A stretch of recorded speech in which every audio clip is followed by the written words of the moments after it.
Hello, everyone. My name is Melanie Dorsey, and I am the Director of Student Engagement at Manhattan School of Music. I welcome you all to the second of our MSM Perspectives panels. Today's panel will be focused on examining the holistic connection between mind, body, and spirit for the performing artist. We will be hearing from four faculty members who each have a unique perspective on this topic and a unique story and perspective on this topic. Our faculty panel have contributed to a list of resources to help anyone who wants to dive deeper into what we touch on today. The resource list will be emailed to everyone who registered and can also be sent on request by emailing communications@msmnyc.edu. Our panel will run approximately 60 minutes and will include time to take questions from our audience at the end. During the discussion, all audience members will be on mute, and we invite you to submit your questions via the chat function at any point during the discussion. In student affairs, we are very focused on helping students develop in a holistic way. We recognize that becoming a great musician and an engaged citizen of the world requires students to construct their individual vision of what life as a musician in society. We greatly value health and well-being, as well as the exploration of the unique self, and it is this precise intersection that we're going to be talking about and exploring today. To start, I'd like to begin by introducing each of our four panelists. Linda Chessis, the MSM Woodwinds Department Chair, is widely considered to be one of the most exciting and dynamic flautists of her generation. She is devoted to her roles as a chamber musician, teacher, soloist, curator, and festival director. She has been an MSM faculty member since 1986. She has performed as a soloist and chamber musician in major halls throughout the US, France, Great Britain, Germany, Japan, Korea, and China. She founded Cooperstown Summer Music Festival 22 years ago and serves as its artistic director. Recognizing that this summer would not be one of business as usual, Linda developed a virtual flute retreat titled Mind, Body, Music, which takes place later this month and provides participants with an opportunity to focus on mental awareness and physical well-being. Our second panelist is Ingrid Jensen, who is currently our interim associate dean and director of jazz arts. She's hailed as one of the most gifted trumpeters of her generation. She graduated from Berklee College of Music in 1989 and soon thereafter became one of the most in-demand trumpet players on the global jazz scene. She has performed as a member of the jazz orchestras of Maria Schneider and Darcy James Argue, as well as with Terry Lynn Carrington's Mosaic Project. Ingrid maintains a busy schedule as a sidewoman and soloist, as well as leading her own quintet, quartet, and organ trio. She is a dedicated jazz educator, having taught at the University of Michigan, Peabody Conservatory, the Dave Brubeck Institute, and the Jerry Allen Jazz Camp for Young Women, among other esteemed institutions. Our third panelist is David Liza Nur, who is our guitar department chair. He has been described as among the finest guitarists of all time by American Record Guide. David is primarily self-taught as both a guitarist and a composer. He is celebrated for expanding the guitar repertoire through his premiere of works by composers including Virgil Thompson, Ned Rorem, Philip Glass, and Richard Rodney Bennett. He is a highly respected composer in his own right, noted for the emotional and dramatic power of his music. In 2018, Oxford University Press published his book entitled Playing with Ease, A Healthy Approach to Guitar Technique. The techniques are easily applied to other instruments and offers readers an introduction to the basic anatomy of movement, advice on relieving tension, ideas about engaging large muscle groups, and tips for practicing and preparation. Our final panelist is Barbara Mccrane, who is an Alexander Technique faculty member here at MSM. Prior to training as an Alexander teacher, Barbara worked as a professional actor and singer for 10 years, her resume including work in theater, television, commercials, and voiceovers. She maintains a private practice helping performing artists, both students and working professionals. She has taught classes at the Actors Studio Drama School, the Shakespeare Theater of New Jersey, the Juilliard Evening Division, and the 92nd Street Y. Additionally, she has given workshops on the technique with the President's Own Marine Band, the U.S. Navy Band, Barnard College, Manhattanville College, and Hofstra University. And Barbara led the charge in transforming our extracurricular Alexander Technique offerings at MSM into a four-credit course that is open to all students. I welcome all of our panelists, and I'm excited to hear what they have to share with you all today. I'd like to start by asking each of you if you would take a few moments to define the mind-body-spirit connection and what has led you to prioritizing this connection in your roles as educators and as artists. Ingrid, would you like to start us off on this? Thank you, Melanie. Hello, everyone. Good morning. It's a true honor to be in the presence of all of you and to hopefully share a little bit of my vast path of injuries, healing, and joy. Being a trumpet player, playing with her left hand, the trumpet is a right-handed instrument. I'm going to start there. When I began playing, I was already deeply in love with music. My mom is a classically trained pianist. She discovered jazz when she was in university and started playing stride piano. And I heard this fabulous technique around the house as well as great music. And trumpet fell into my lap as my parents chose it for me because my sister played the trombone, which I wanted to play. Sorry, trombone players, we'll meet one day and we'll talk about this mistake. But it's really, it's like music was just part of our, I would say, our holistic household environment. And I don't mean that with any kind of new age pretense. Music was what we did. And we also were in nature. We lived out in the country on an island, Vancouver Island, the west coast of Canada. It was gorgeous. It rained a lot, but it was gorgeous. And I got into playing just as a default, and it turned out it was the thing I was going to do and I was meant to do, was to make music in my life. With that came some distractions from being free and loose and happy and joyful. Over the years, many things came my way that got in the way of mind, body, spirit connection. So actually, is it okay, Melanie, can I share screen and play a really quick clip of me playing when I was 17? Sure, that would be amazing. Okay, here you go. Let's see, sorry about that. I hit share and optimize. Here we go. And you have to bear with some of this. There's some people talking, but I'm playing in the background. So this is... Come to the festival was we had bottle drives and a garage sale and dances and just community stuff. We raised the money by like chopping wood for people and mowing lawns, and we did several fundraiser concerts and really worked at it. We got money from our school board and our school, and the rest of us just paid a little bit, each of us, to get here. We have sponsors that are committed. The problem is that the expenses keep going up, and we don't feel that we can tap any more from the sponsors, especially Moffat and Yamaha. They've put everything that they can into the festival at this point, and therefore I feel that it's up to us to go and find some more people that feel the same way that they do.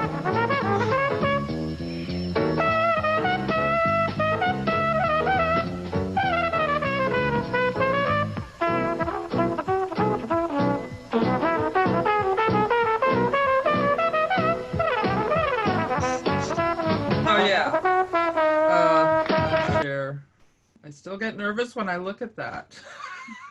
I was so nervous when I played back then, and I don't even remember. Part of my brain was so involved in the process of performing, even though it was my joy. So I recently, I'm sure lots of you are doing this, you're recently discovering books and videos and photographs. We're home all the time going through our stuff. So somebody found that and posted it recently, and I just was, even now I feel my body closing up and scrunching and suffocating my spirit and my physique as I see that. And now, if you look at current videos, at least in especially the last 5 to 10 years, I look a little healthier and a little more relaxed, and also the music is so much freer.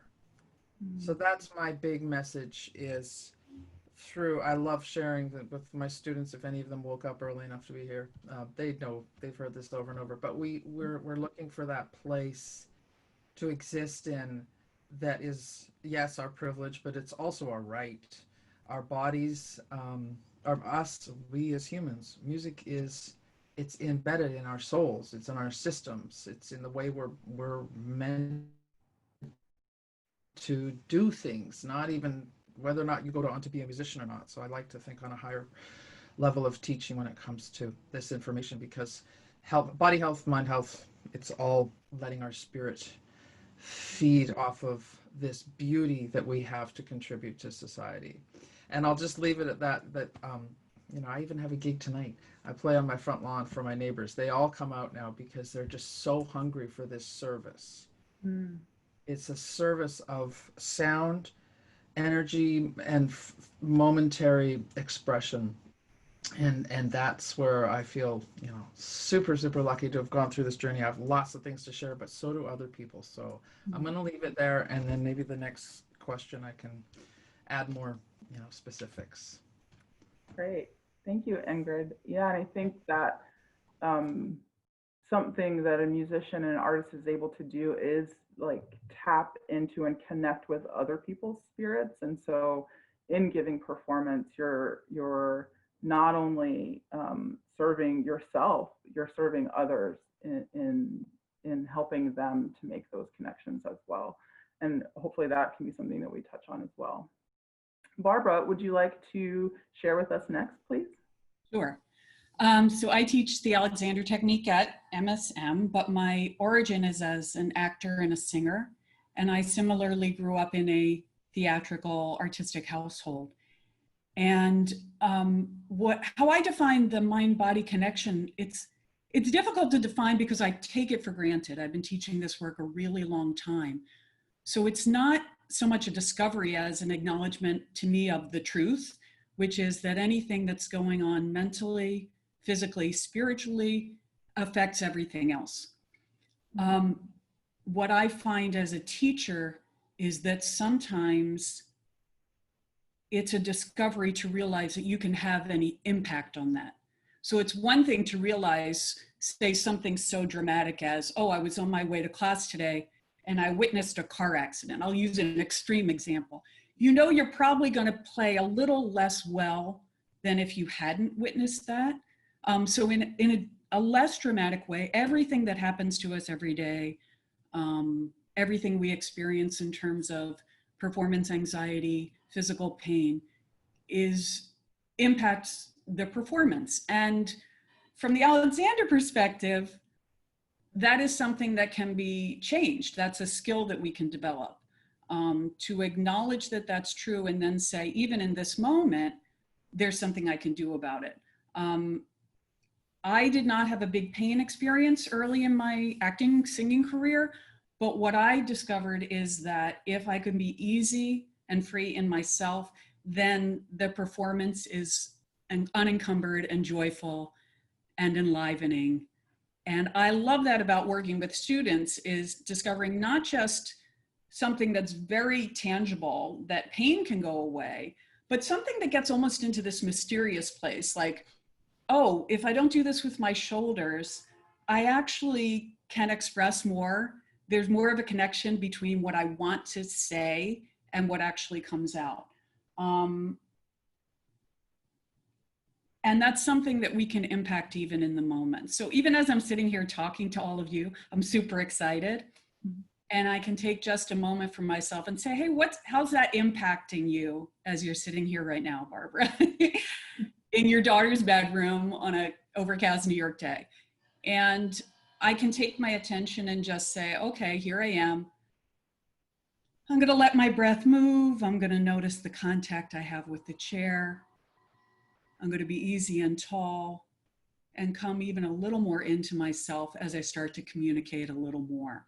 So even in the moment of speaking to you or playing the flute or chopping onions, I always have this tool that I can come back to enliven and enhance that experience.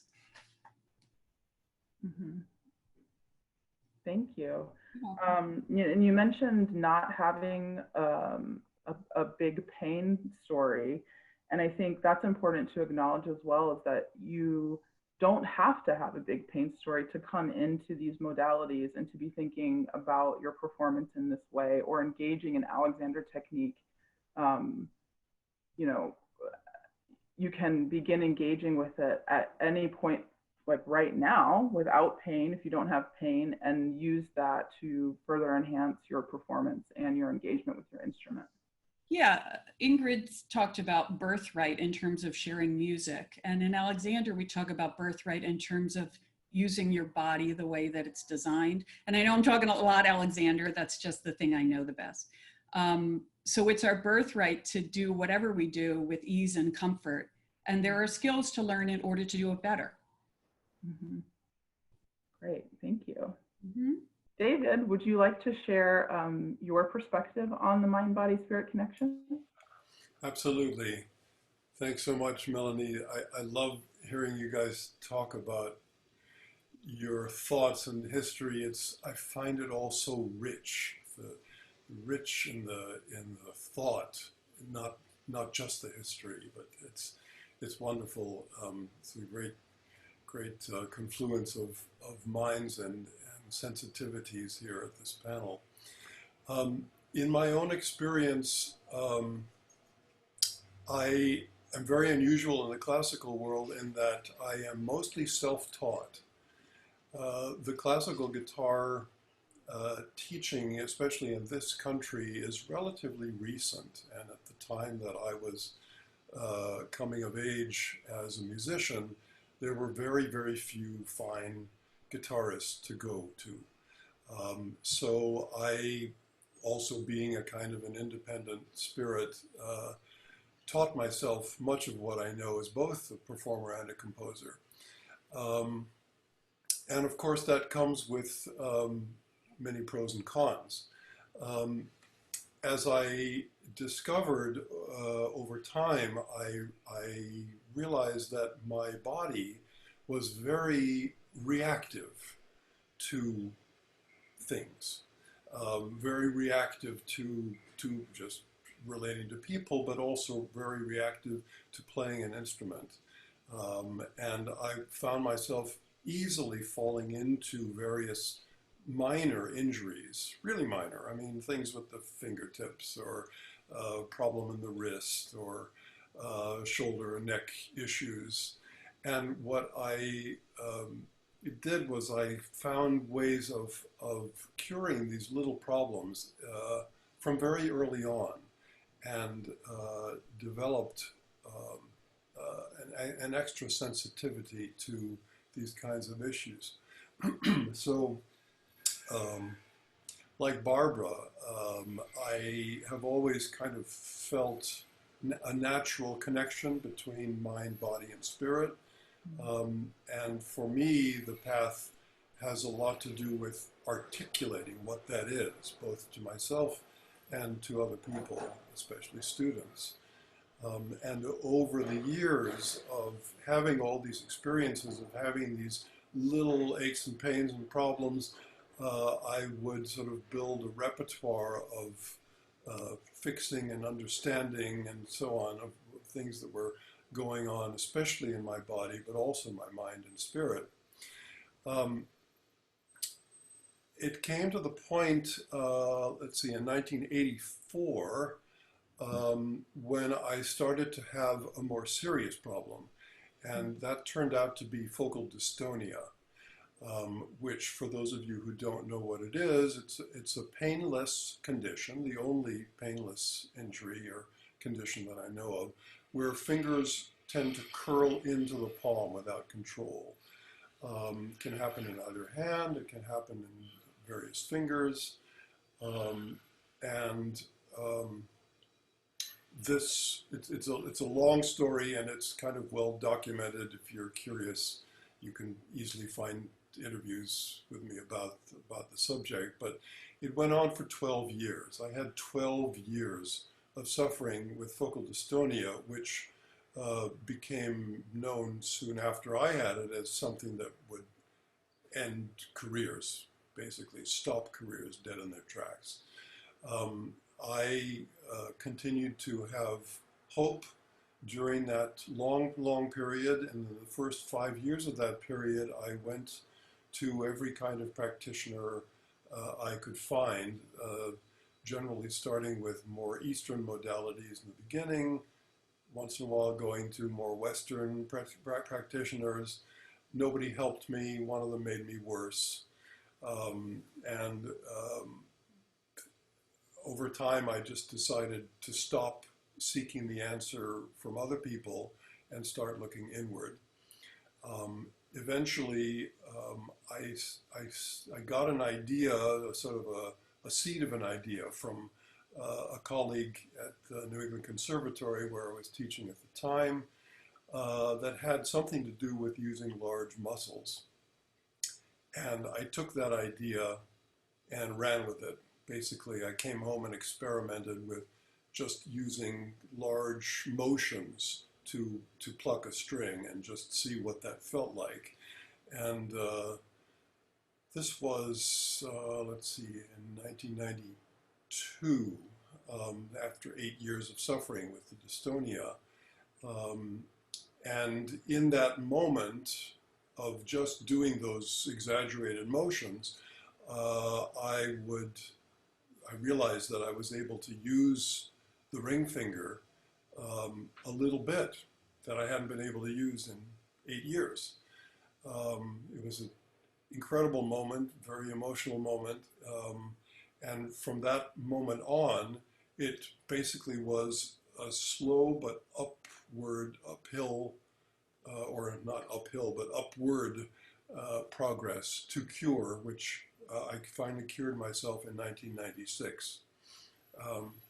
In those 4 years, I accumulated ideas and refined ideas about using large muscles, which I think are rather revolutionary and pioneering in the world of music. And it's my hope that people will use these ideas not only to cure focal dystonia, but as prevention of all injury, because I feel very strongly that the incorporation of large muscle usage is essential to the working of any instrument. Not the exclusive working, but as a foundation. So this has added to my, what had been a rather extensive body of knowledge about the body especially, and how it relates to playing an instrument. And I put all of that knowledge into the book that I recently wrote for Oxford University Press, which Melanie mentioned, called Playing with Ease. So that's basically my journey, and I also have lots more to say, but I don't want to take any more time. So thank you for listening. Thank you, David. I'm curious to know if you have found or gotten feedback on the book from non-guitarists and how they have implemented some of the methods. Many, actually. I'm so grateful that people have responded with tremendous gratitude for saying that the book has helped them immensely in playing their own instrument. Flutists, pianists especially have responded, some bowed string players. A lot of people have talked about the usefulness of the book, particularly the early chapters in the book. Great. And the chapter about large muscle usage, which is the 5th chapter. Okay, thank you for sharing.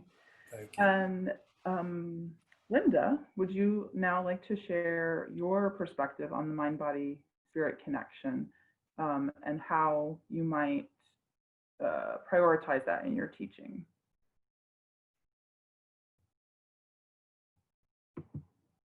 Ooh. Linda, I think you're muted. There we go. I'm really delighted to be part of this panel and to share my ideas and experiences with everyone. I know in particular, Barbara and David and I would have these powwows periodically, and I've been known to send many students to both of them for assistance. I'd say for about the first 45 years of my life, I would describe myself as a walking, talking head without a body. I did play the flute, which is very physical, I realized, but I didn't realize, and I would just plow through. I'm very focused and very motivated and didn't want anything to get in my way, especially not my body. So I just would ignore. That was, and I find so many students have the same kind of approach. I see everybody shaking their head, yes. And how did I come to change this? Well, I started having accidents. I fell and I broke my elbow. I fell and I smashed my head. I fell and I broke my ankle. Then I fell and I broke my ankle again. And then I fell on my face. I mean, so I clearly had a balance issue. So I'd started taking Iyengar Yoga. I really did not care for exercise of any sort. I tried. I had a personal trainer. It just didn't resonate with me. When I started doing Iyengar Yoga, I found a fantastic teacher, Sarah Perrin, and I will share actually her personal Zoom link because she teaches out of her kitchen Tuesday, Thursdays, and Sundays for an extremely modest fee, and she's a brilliant, brilliant teacher. And what I realized about Iyengar Yoga, first of all, it was incredibly humbling to practice something which I was really, really bad at. You know, I was the kind of person, if it wasn't good at it, I wouldn't do it. And I said, you know what, it doesn't make a difference. And her kind of motto is best you can. And with Iyengar, you can use all kinds of props and there's no stigma. And I realized what a contrast that is to how we teach at a higher level music institution, the kind of expectation we have from our students. So I would just go. And it's been now, you know, good 12, 15 years I've been doing Iyengar. I'm still quite, you know, well, you don't judge yourself on yoga. That's the thing, you just do. And that's what yoga is. So I started that way.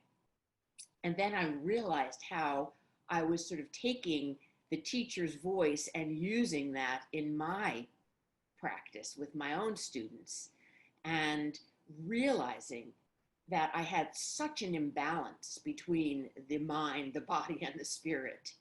And just breathing and having your physical body respond to your breath, not just flute breath, but just huge, again, large muscle group breath, just really whatever you can do, but just inhaling and exhaling. That's all you have to do to start. And then I started working with a variety of different instructors. And I work with a specific Pilates person. And I guess in 2017, I had a very, very bad bout of shingles. I'd had a very difficult year with multiple deaths in the family, and I had shingles. And it was awful. And I was having, you know, all kinds of physical problems, heart problems, whatever. And I went to the cardiologist who said, you need to do even more yoga.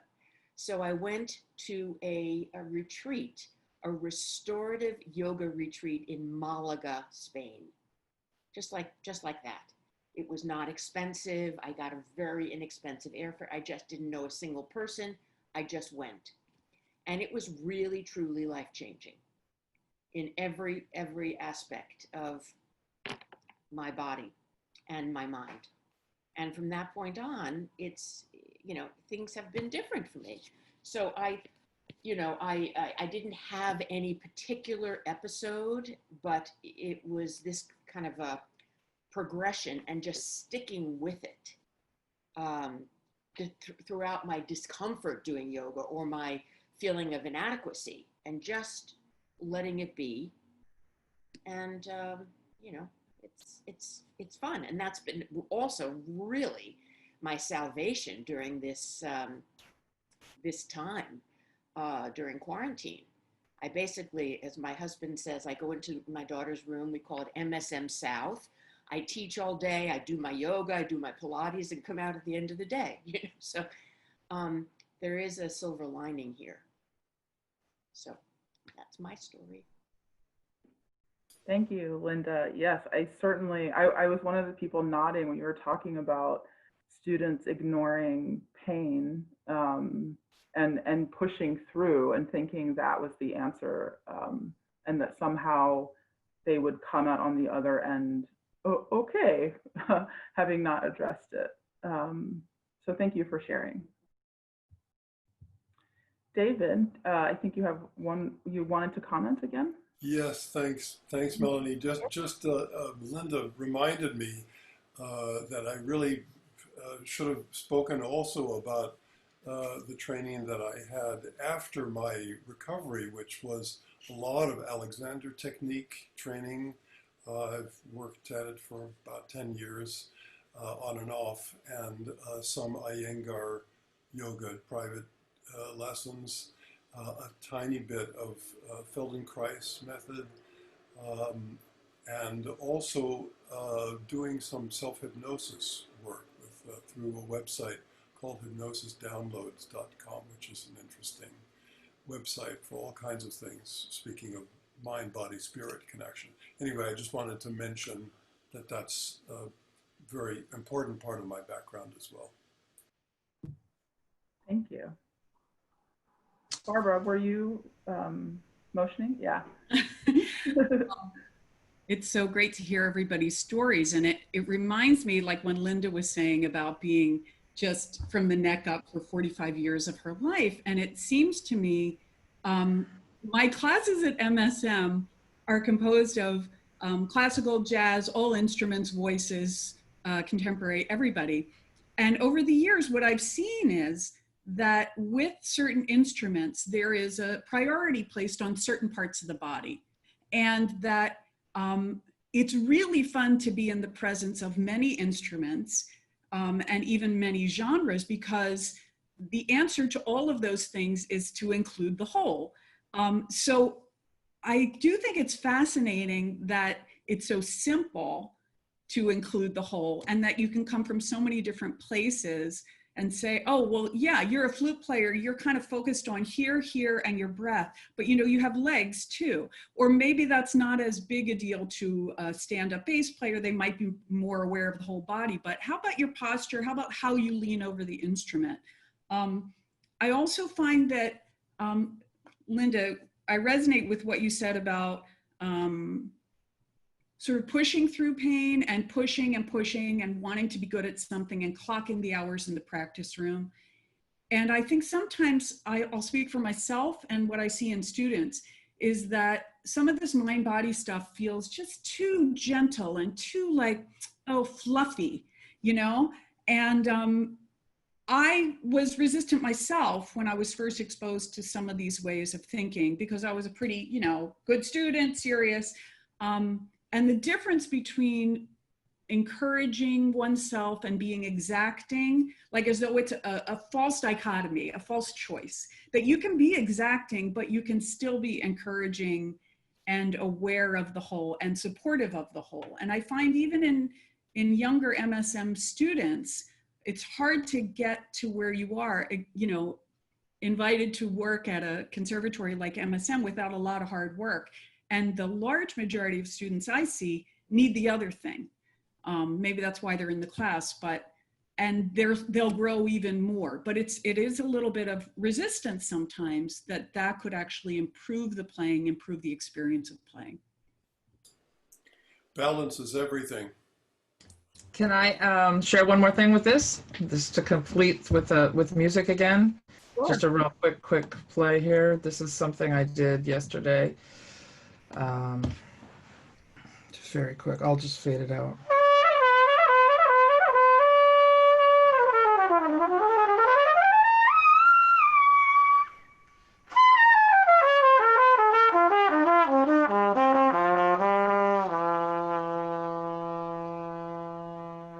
Okay, that's enough. You don't need to hear more.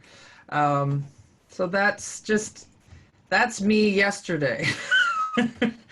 It's a long journey for things to be that easy. Now I listen back, I'm like, that video of me of the tormented 17-year-old who hated herself and was all scrunched in a ball and had mental anguish from so many sources in her life. After a long path, I would say 10,000 hours of investment in body-mind connection, whether I liked it or not. As Linda was saying, the injuries teach us. The injuries come to us and they're like, it's a lesson in our face that gets in the way sometimes. But the message is so much bigger than the lesson of learning theory, harmony, and studying Bach and working on jazz solos. It's a alarm bell saying you have to take care of this now. So my process of healing, some of those injuries, I wanted to throw my trumpet off the Brooklyn Bridge when I moved to New York. I'm like, I got to get out of here. I got to check this thing out. This sucks. And just for the record, my instrument at the time was not a great instrument. I now play a very, very incredible, personally designed yoga-based instrument that is a release from all of this study I've done on my body as a result of injuries. So I fell off my horse when I was young. I had a green stick fracture. My arm was jammed. It wasn't until I lived in New York City and a great bass player said, oh, you should go see this guy, Tom Bizzio. Turns out he's like one of the master acupuncturists, bagua fighter, stick fighter, amazing genius in Chinatown, who at the time was like cheap. So he actually fixed this injury that I went all the way through school with, writing music by hand and crying at night while I was copying parts and holding my trumpet in just excruciating pain to try to make it through this thing I love so much. So that for me was like, oops, should have got that healed properly, but I didn't. And then the brain energy and all of the memory of all of these events, traumatic or not, is all sucked into that position of tension. So that was released. My lower back was out. My neck got thrown out. I mean, it was just endless injuries that were a result of, yes, bad posture, but definitely a layer of anxiety and other things contributing to that source. So I just want to finish up by saying it was the Alexander technique that was a real pivotal thing for me, as well as doing yoga, all different forms of yoga, combining the voice with breath. And then things became easier. And there's a resource link I'll put in there that is to Dave Monette, and it's the energetics of performance. And there's a whole blog there. All of you, I'm sure, whatever instrument you do, whatever amount of sitting you're doing in a day, it's really super inspiring. Thanks, Ingrid. Hearing you all speak about your impressions of students and also then hearing about your own personal stories, I'm wondering if you can share now how you incorporate conversations on this topic in your teaching with students, and what options do you feel exist for students at MSM who do want to explore this connection to better, to improve their musicality or their engagement with their instrument? Anybody can feel free to just jump in if you have a thought. Obviously, Barbara's class is great, but it fills up because she's so good, and it's such an amazing thing. I tell all of my students to get in there, and that they try. Anyone else? David? Linda? Well, I remember when I first started. I'm sorry. Go ahead, David. I'm sorry. It just took me a minute to unmute myself. I'm working very hard with Linda and Barbara, I think, too, is in on this, trying to make Alexander and wellness, some kind of wellness component, a requirement to our curriculum. And if any of you want to express your desire to see this happen, I would appreciate if you send a note to Joyce Griggs, our provost, about this. I really feel that this is extraordinarily important to have as a requirement in our curriculum. It's a very complicated issue. It would mean bumping something else from the curriculum because budgets are tight and so on and so forth. But Barbara's class fills up, as we know, very quickly, and it should be a requirement for everybody, and there probably should be more teachers because Barbara can't handle all however many hundreds of students we have here. So I feel very, very strongly about it. So if you want to mention this to Joyce Griggs, excuse me, Joyce Griggs, I would appreciate it. And I noticed that Francesca Leo is on the call. Say hi, Francesca. Where are you? Who just graduated, master's student, and she has been very, very interested in doing research on this subject. And I know she worked extensively, hi Francesca, with Barbara Mccrane doing an independent study. And she has a magnificent website with all kinds of resources that we will share. And so she's been also just a real boon, even to the studio, bringing people in and being very supportive of my efforts. And even in terms of the budget, when you have a class, even like I would bring in this Pilates kind of Qigong yoga combination teacher to Woodwind Lab, even in an hour. And she can see, you know, basically we have 20 people on the mat. It has an impact. So it's extremely, I think, cost effective. And if it becomes kind of just a part of the curriculum, I think we will be preventing a lot of unnecessary injury and just getting people to think about it and sort of not believe it that it's a bunch of fluff. And if it's some semblance of a requirement, be it Alexander or some other modality, it will just be kind of part of what we do as developing musicians. I think it's absolutely essential. Francesca, would you like to say hello? Hi, how are you? Thank you so much for sending my website out. I appreciate it. This is a great lecture so far. I'm really enjoying it. Thank you, Francesca. It's good to have you here. Barbara, did you want to comment? Yeah, I mean, so many things that have come up stirred me.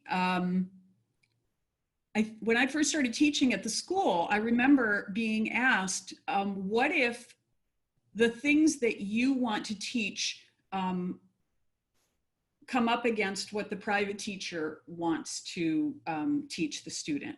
And it was a question, having trained prior to being an Alexander teacher as a singer and an actor, I couldn't imagine what that conflict would be because they worked so seamlessly together. And what I find, I think, are some really ideal moments in class are when the Alexander class supports what the primary teacher is asking for. So maybe Linda makes an observation of something, but Linda's focus is about just saying potentially the end product, and mine is about the process and, you know, well, let's see how you do that and how that affects you. My strength is Alexander, but when students ask me, what do you think I should do to figure myself out in this regard, whether in MSM or outside, I always say try everything, especially when you're in school and there's something offered for really cheap or really free. Therapy, Pilates, yoga, meditation, Feldenkrais, anything that improves your self-awareness in any way will have a positive effect on the whole. And every working musician, artist I know has their stable of helpers behind them. And the only way you know what's going to help you is to try stuff out. And it sounds like, you know, from David and Linda and Ingrid and myself in terms of my life, but not as much of a practicing professional anymore, that stable will change over the years. So you might spend 10 years with somebody and then say, I need something else. And I've had that experience myself in the last year or so with a health issue, I'm like, who are my people? And I found in this great city a whole new crop of people. So try and try. There's a lot available.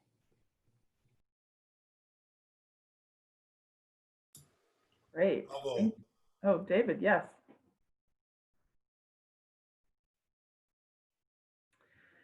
Okay, so I think we have touched a little bit on the advice that you might share for anybody in our audience who wants to explore this topic more deeply, in terms of trying different modalities, stretching into a zone that might feel uncomfortable for you at first, and being open to that and open to what your body is feeling and experiencing in those moments. We had a question from the audience that I'd like to bring in now, which is a question for David, actually. David, have you found that your large muscle theories are helpful to singers? And could you speak a little bit on that? Very good question. My ideas are mostly geared towards instrumentalists. However, there is much in the early chapters of my book that are just about overall body issues, much of them related very much to Alexander and yoga and Feldenkrais.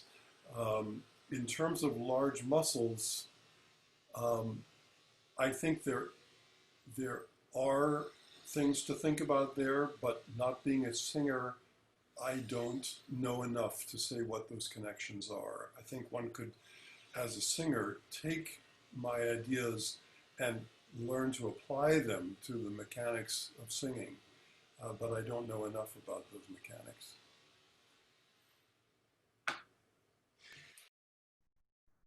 It seems like it would be a good area for exploration for some of our vocalists in the audience today. Definitely. Yeah.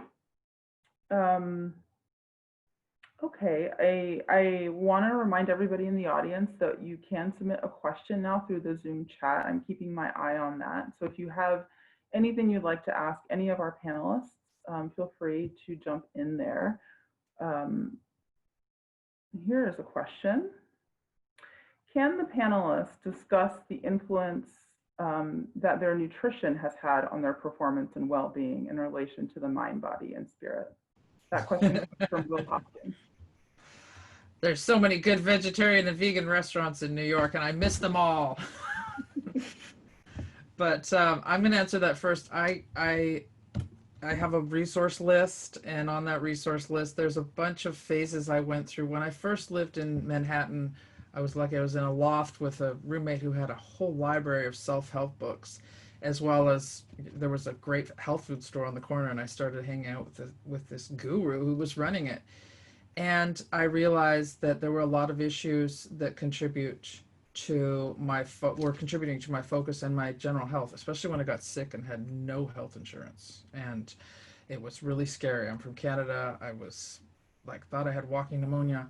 And I started to research, do the work myself, and reading things like Sugar Blues, Fast Food Nation, Paul Bragg, fasting, and I did all these different kind of experiments on my body, and I found what worked for me.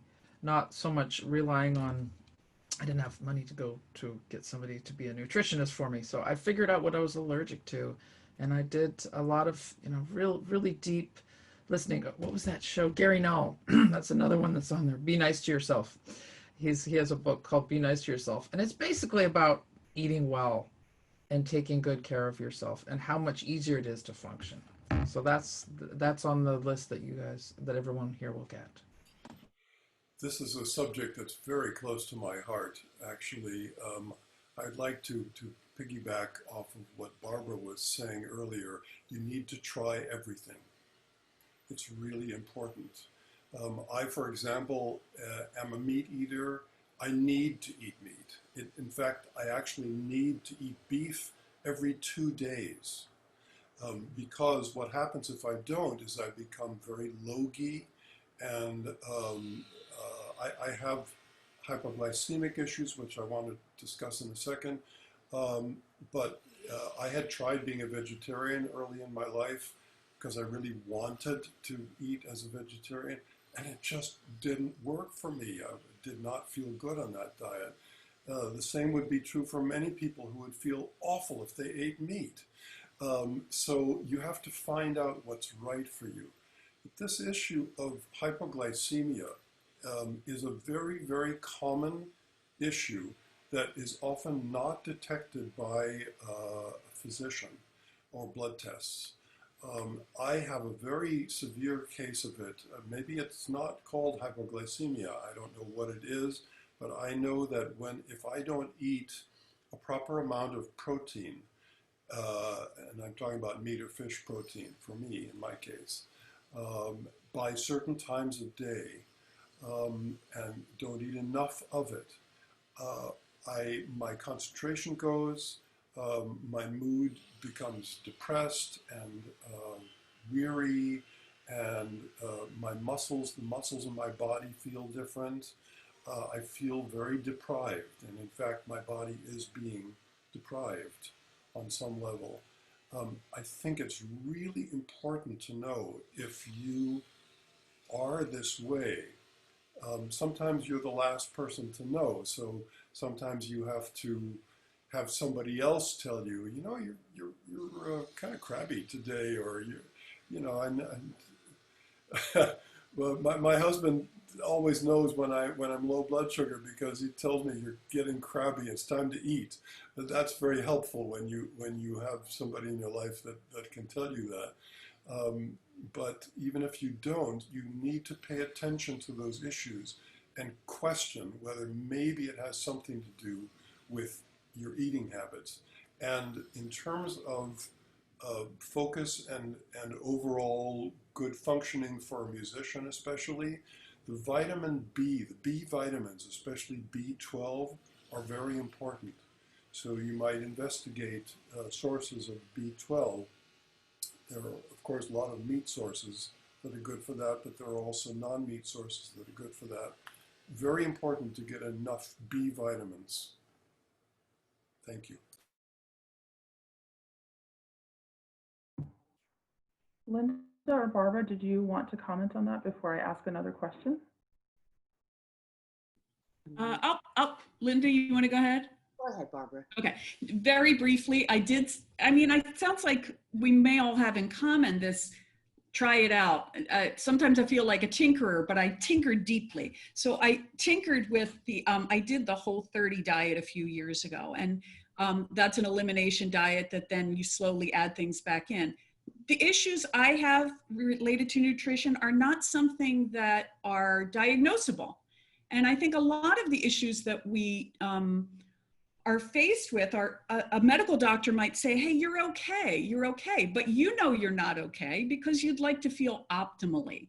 And that's what I identified with some of the nutrition issues I discovered while doing Whole30. Nothing a doctor would say, you must always avoid this, you have an allergy. More like, oh, it's a sensitivity, and I would feel better if I didn't have gluten, that kind of thing. We have a fantastic resource just down the block from MSM, Oasis Jima.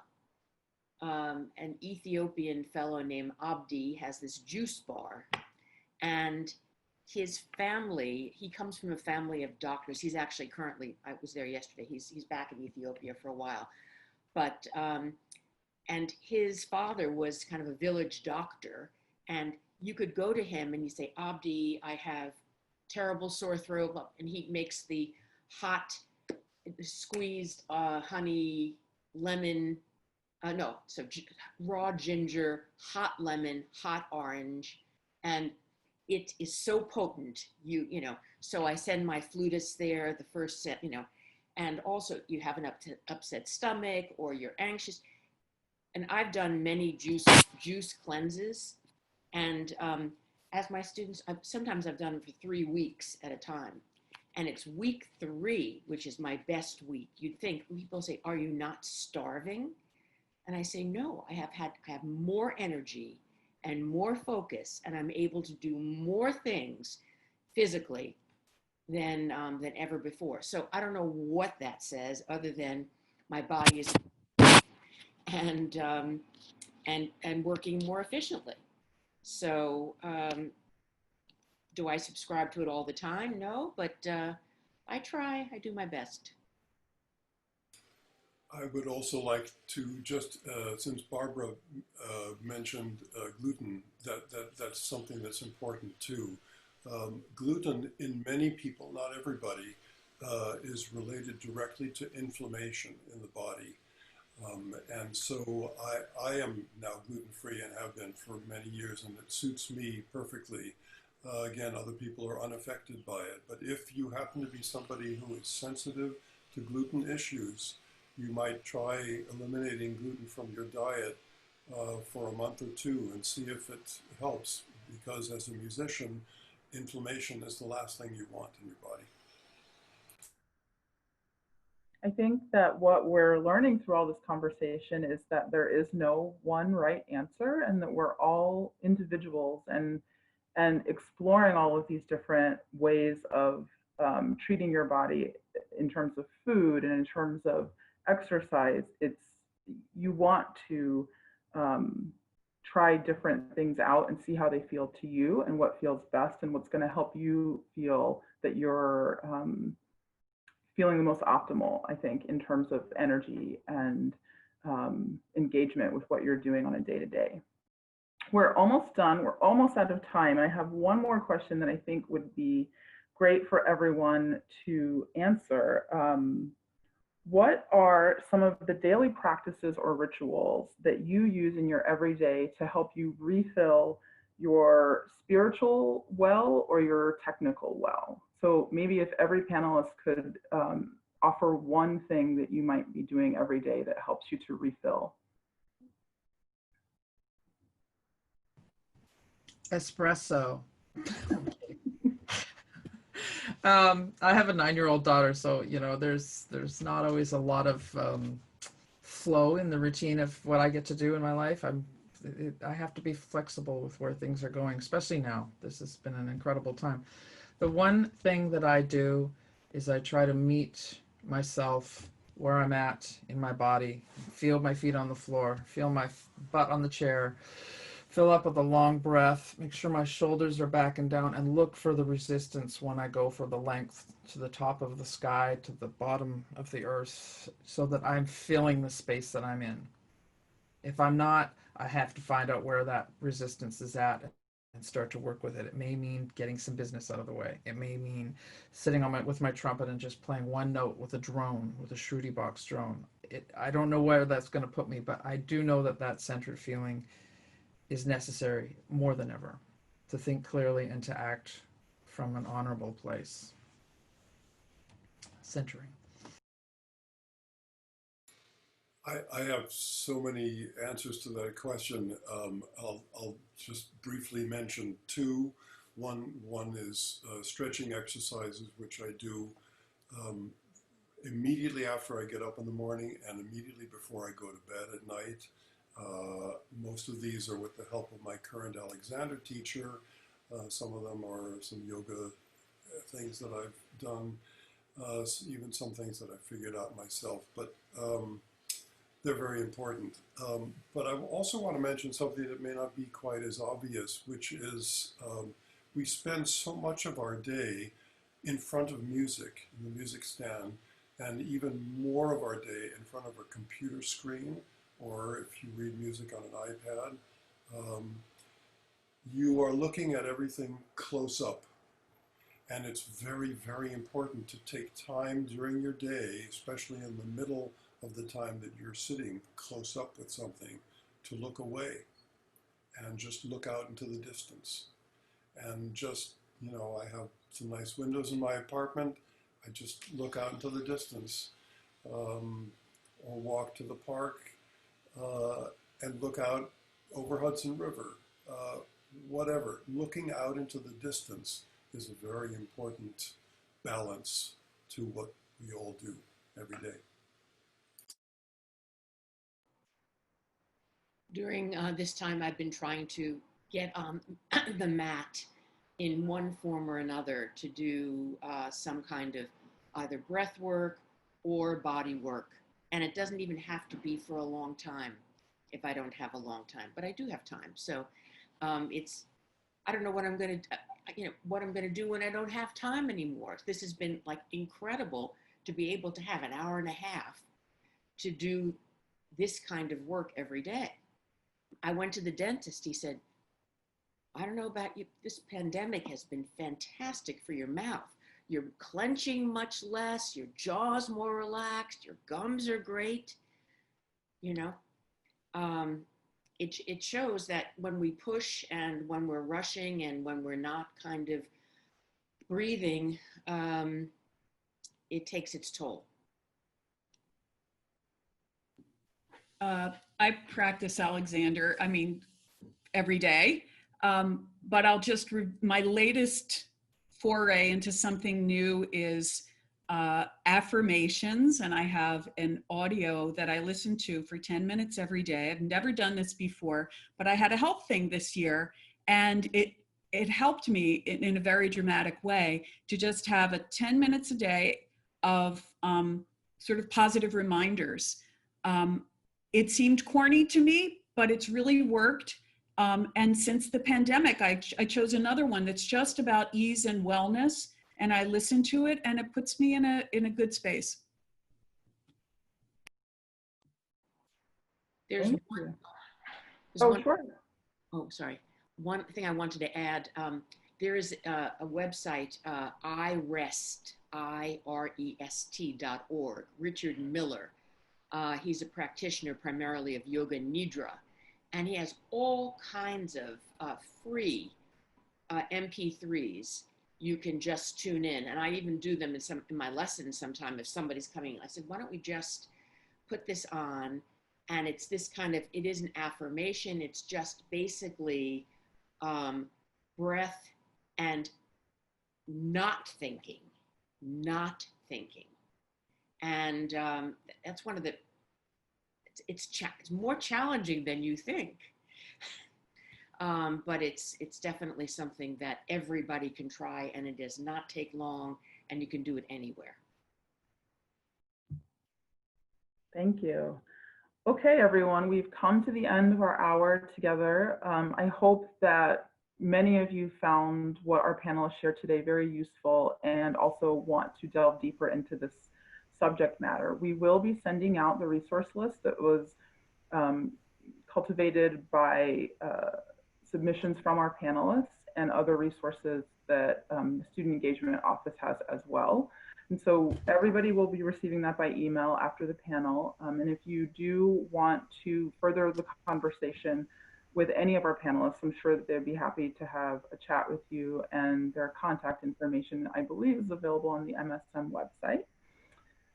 Thank you all for coming. And I think that we've mentioned the pandemic a little bit, and I think that in the current state of our country, the mind, body, and spirit connection is has become something that I think is more valuable to everyone, and feeling grounded and feeling,